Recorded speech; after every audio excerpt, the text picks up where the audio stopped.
बिस्मिल्लाहिर्रहमानिर्रहीम। Unit 3 vectors, और इसमें हम लास्ट टाइम एक्सरसाइज कर रहे थे 7.4, और इसी 7.4 एक्सरसाइज ही को आगे अब हम कंटिन्यू करते हैं। और हमने इसके 5 तक क्वेश्चंस कर लिए थे। Question number 6, A cross B plus C plus B cross C plus A plus C cross A plus B equals to 0, ये प्रूव करना है। देख लें, एक्सपेंड करें। अगर ए के साथ क्रॉस ले लें, ए क्रॉस बी, फिर आगे ए क्रॉस सी, फिर बी के साथ लें तो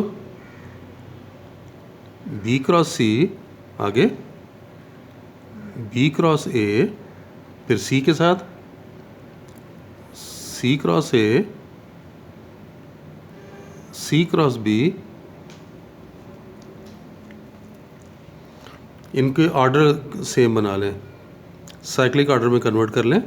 A cross B C cross A कर लें तो यहाँ माइनस आ जाएगा, ये सी क्रॉस ए हो गया, ये बी क्रॉस सी, ये इसे माइनस करके ए क्रॉस बी बना लें, फिर ये सी क्रॉस ए, इसको बी क्रॉस सी में कन्वर्ट करें माइनस करके बी क्रॉस सी, क्योंकि आपको पता है ना कि अगर ऑर्डर चेंज करें तो माइनस का साइन आ जाता है। अब आप देख सकते हैं, ये देखें, ये ए क्रॉस बी प्लस का, ये माइनस का कैंसिल हो गया। ये देखें, ये सी क्रॉस ए माइनस का, सी क्रॉस ए प्लस का, ये कैंसिल हो गया। B cross C plus B cross C minus cancel हो गया, तो प्रूव हो गया।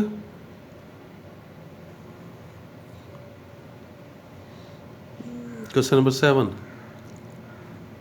क्वेश्चन 7 में ये गिवन है, if A plus B plus C equals to 0, तो आपने प्रूव करना है then A cross B equals to B cross सी,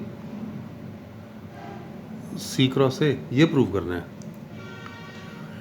हम इसको अप्लाई करेंगे as A plus B plus C equals to 0। आप ए के साथ अगर क्रॉस ले लें,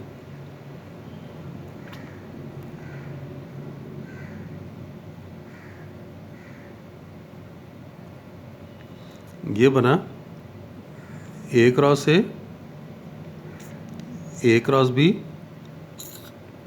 ए क्रॉस सी, और ये 0। ए क्रॉस ए तो सेम वेक्टर्स का क्रॉस प्रोडक्ट 0 होता है, ये 0 हो गया। फिर ये ए क्रॉस बी, इसकी ऑर्डर को चेंज कर लें तो ये माइनस सी क्रॉस ए हो गया। इसको दूसरी तरफ ले जाएं तो A cross B equals to C cross A, ये आपके पास एक इक्वेशन आ गई। अब अगर हम दोबारा लें,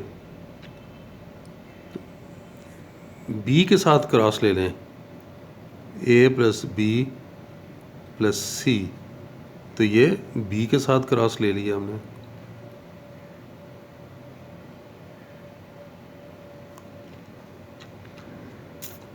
एक्सपेंड करें, B cross A, B cross B, B cross C, और ये 0। ऑर्डर चेंज कर लें तो ये बी क्रॉस ए की जगह ए क्रॉस बी कर लिया, और सेम वेक्टर्स का क्रॉस प्रोडक्ट तो 0 हो जाता है। ये B cross C equals to 0। अब ए क्रॉस बी आप दूसरी तरफ शिफ्ट कर लें तो B cross C equals to A cross B, ये आ गई इक्वेशन 2। अब 1 2 को देखें, कंबाइन करें तो बाय 1 एंड 2 आपके पास क्या आ गया, A cross B equals to B cross C equals to C cross A.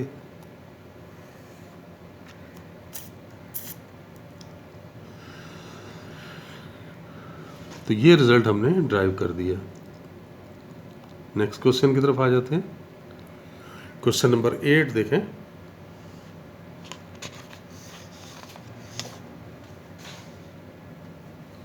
Question number 8 में आपको एक ट्रिग्नोमेट्रिक फॉर्मूला ड्राइव करना है।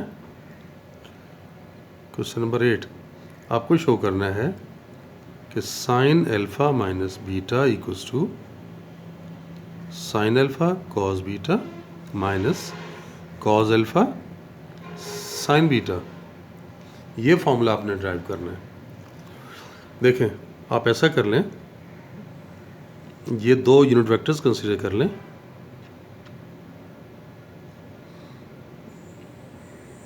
एक्स वाई प्लेन में देखें, ये ओ ए वेक्टर, इसका हम एक्स एक्स के साथ एंगल जो है वो अल्फा ले लेते हैं। फिर आप एक वेक्टर ले लें ओ बी, ये भी यूनिट वेक्टर ले रहे हैं, ये ओ बी, और इसका एक्स एक्स के साथ एंगल ले रहे हैं बीटा। तो इनका आपस का एंगल कितना हो जाएगा? ये टोटल एंगल अल्फा है, ये वाला बीटा है, तो ये बन गया अल्फा माइनस बीटा। अल्फा हैं तो इसके कोऑर्डिनेट्स लिखे जाएंगे, क्योंकि यूनिट वेक्टर ले रहे हैं ना, ये 1 है, कॉस अल्फा और साइन अल्फा, जबकि ये है कॉस बीटा और साइन बीटा। यहाँ से लिखते भी जाएं साथ साथ।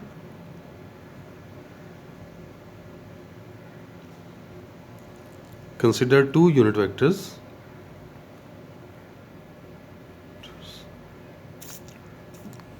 O and OB making angles alpha and beta with x-axis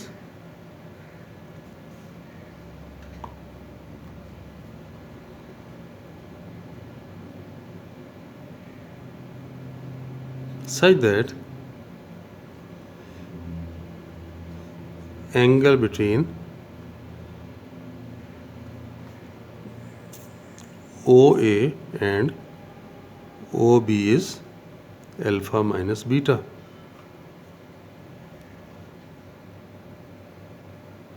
Now OA now coordinates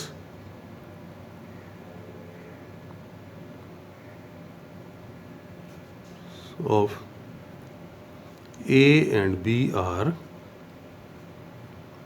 cos alpha, sin alpha and cos beta sin beta respectively. ठीक है, अब इनकी मदद से इनके पोजीशन वेक्टर्स बता सकते हैं। ए का पोजीशन वेक्टर बन गया cos अल्फा आई प्लस sin अल्फा जे, जबकि ओ बी बना cos बीटा आई प्लस sin बीटा जे। अगर हम इनका क्रॉस प्रोडक्ट निकाल लें, ओ बी क्रॉस ओ ए, तो आपको ये तो मालूम है ना, पहला वेक्टर आई जे के, फिर यहाँ पे दूसरी रो में पहला वेक्टर लिखेंगे, यानी पहला वेक्टर ओ बी यानी कॉस बीटा साइन बीटा, और ये तो ज़ीरो है। फिर थर्ड में कॉस अल्फा साइन अल्फा, और ये भी ज़ीरो। यहाँ पे अगर क्रॉस प्रोडक्ट की डेफिनेशन लगा दें तो ये क्या बना, magnitude of O B into magnitude of O A into sine of the angle between the two vectors which is alpha minus beta. और यूनिट वेक्टर देखें, ओ बी और ओ ए का क्रॉस प्रोडक्ट लेंगे तो इसका परपेंडिकुलर वेक्टर क्या बनेगा? ये देखें, एक्स एक्सिस है, ये वाई एक्सिस है, इसके परपेंडिकुलर, ये जो इसके परपेंडिकुलर लेंगे, नॉर्मल लेंगे, तो वो क्या बनेगा? जेड एक्सिस, और जेड एक्सिस के अलॉन्ग यूनिट वेक्टर क्या होता है? के। तो आप इसके साथ यूनिट वेक्टर जो लिखेंगे वो के लिखेंगे। ये देखें, वेक्टर प्रोडक्ट की डेफिनेशन लगाइए ना, A B sine theta into N, तो ये एन है, और इधर एक्सपेंड करें तो आई वाला ख़त्म हो जाएगा, जे वाला ख़त्म हो जाएगा, सिर्फ के वाला रह जाएगा। ये इससे मल्टीप्लाई होगा और ये इससे, यानी cos beta sine alpha minus cos alpha sine beta into के। ये एक्सपेंड करके आप चेक कर सकते हैं ना, ये देखें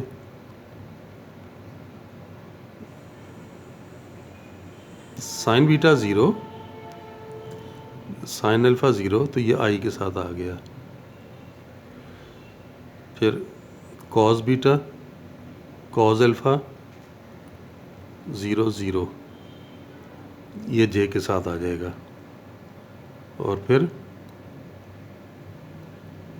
cos alpha cos beta, sine alpha sine beta, ये के साथ आ गया। तो ये देखें ये 0 ये 0, ये ख़त्म हो गए दो, ये रह गया और ये मैंने यहाँ लिख दिया। अब दोनों साइड्स पर के तो आप कैंसिल कर सकते हैं, यूनिट वेक्टर होने की वजह से ये 1 है, ये भी 1 है, तो ये आ गया साइन अल्फा माइनस बीटा, जबकि ये क्या है sine alpha cos beta minus cos alpha sine beta. तो देखें यही फॉर्मूला ड्राइव करना था हमने। Next question, question number 9। Question 9 में ये कह रहा है कि if A cross B is 0 and B cross B is 0, what conclusion can be drawn about A और बी। तो इस बात को यहाँ पे देख लें, A cross B equals to 0, इससे क्या पता चल रहा है कि ये कोप्लेनर वेक्टर्स हैं, एक ही प्लेन में है, क्योंकि इनका क्रॉस प्रोडक्ट जो है वो 0 आ रहा है, पैरेलल वेक्टर्स हैं, या कोलिनियर जिन्हें कहा जाता है ना। तो यहाँ पे कहेंगे दिस शोज दैट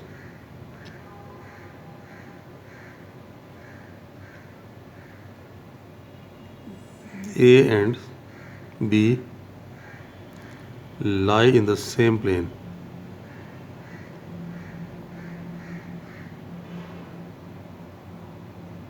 और A dot B equal to 0, ये किस चीज़ को शो कर रहा है, this shows that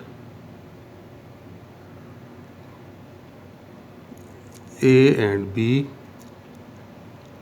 are perpendicular to each other.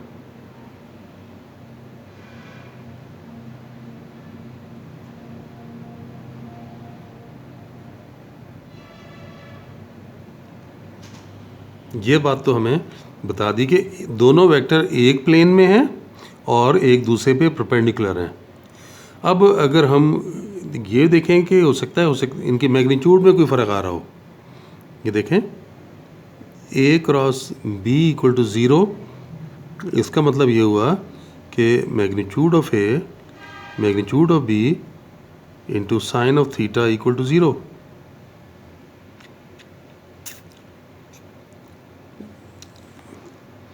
अब ए क्रॉस बी से आपको देखें, ए डॉट बी से क्या पता चल रहा है,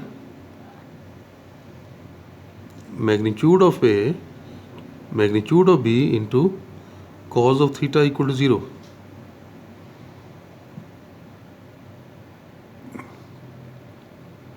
यहाँ पर देखें एंगल को तो भैया के वक्त 0 नहीं ले सकते। अगर हम एंगल को 0 लेंगे तो साइन 0 तो 0 हो जाएगा, लेकिन कॉस 0 तो 1 होता है, तो ये आंसर 0 नहीं हो सकता। इसलिए दोनों वैल्यूज बैक वक्त 0 नहीं हो सकती, as both sine theta cos theta can not be 0 simultaneously या at the same time.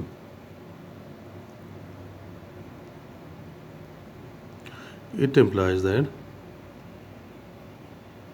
either magnitude of A or magnitude of B is 0, imply vector A or vector B are null vectors. तो ये हमने इसकी deductions different drive कर ली कि अगर A cross B 0 हो या A डॉट B 0 हो, तो हम A और B के बारे में क्या डिसाइड कर सकते हैं, वो ये होगा कि या तो A या B दोनों में से एक आध नल वेक्टर होगा, या फिर ए और बी एक ही प्लेन में हैं और ए बी के परपेंडिकुलर एक्ट कर रहा है। चलें, बस आज के लिए इतना ही। नेक्स्ट लेक्चर में इंशाल्लाह इसे आगे कंटिन्यू करेंगे। तब तक के लिए अल्लाह हाफिज़।